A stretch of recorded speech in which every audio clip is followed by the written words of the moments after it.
This is your LMAX exchange technical update for Thursday, July 13th, 2017.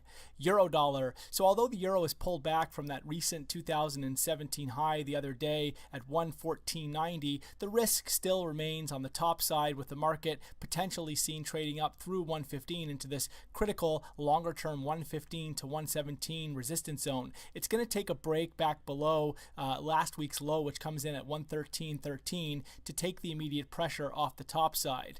At the same time, if we do head higher through 115, there is a shorter term measured move extension following a recent breakout that targets the 115.70 area. So if we are going to see the market stall out up into this range resistance, 115.70 would be an ideal level at this point. Remember, this is a longer term downtrend that we've seen, and this range resistance is defined since 2015, with the market more in a range consolidation than a bullish breakout at this point, despite the gains that we've seen in 2017. It's going to take a clear establishment back above 117 to suggest that the euro is actually putting in a longer term base, and until then there is scope to expect a topside failure into this 115 to 117 resistance zone. Sterling dollar. So cable is preferred to chop around, consolidating close to the 2017 high from May, which came in at 130.48, but hasn't been able to establish above that level just yet. But overall, the breakout that we saw back in April above that previous critical range resistance at 127.75 does shift the focus to the top side, suggesting that that plus 30-year low from October at 118.40 is now in place and is now a meaningful base ahead of longer term upside over the coming weeks and months. This does set the stage for a break up towards a measured move extension at 135, but again, on a short-term basis, there is scope for additional consolidation here, with setbacks expected though to be very well supported ahead of 125.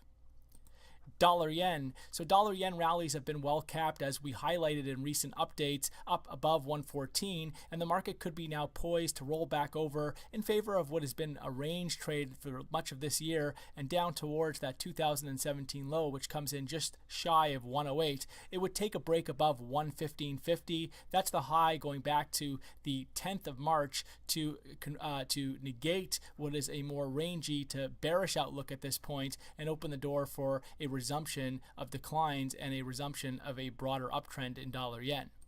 Euro Swiss. So Euro Swiss has recently broken out to fresh 2017 highs above a psychological barrier at 110, and this does set the stage for a test of the 2016 peak at 112, which is a critical resistance point. At this point now, on a short-term basis, setbacks are expected to be very well supported on dips, with only a break back down below recent support at around 108.30 to put the pressure back on the downside. Aussie dollar. So Aussie continues to be very well supported on dips, but the market is now coming up into some critical longer term resistance in the 78 area that has proved to be a formidable cap for this market. And so if we do see another push in the sessions ahead, look for gains to once again stall out up into the 78 area in favor of a bearish resumption as the market stalls out by the top of this critical range high. We do have that 77.50 2017 high in sight that was set back in March, but again, it should have a tough run as it tries to get up above 78. Dollar CAD. So dollar CAD has extended its declines down towards now the June 2016 low, which comes in at 26.55. The market accelerated to the downside on Wednesday to fresh 2017 lows, and although daily studies are technically extended, there is now risk for this downside extension to drop down to 126.55, that June 2016 low, which guards against more critical support just below there at 24.61, which is the yearly low from 2016. At this point now, it would take a break back above the previous weekly high at 130.15 to take the immediate pressure off the downside. Kiwi dollar. So New Zealand dollar continues to be very well capped into rallies on a medium-term basis, rallies up towards the 74 to 75 area. And so we've recently seen the market rolling over after stalling out once again up towards 74.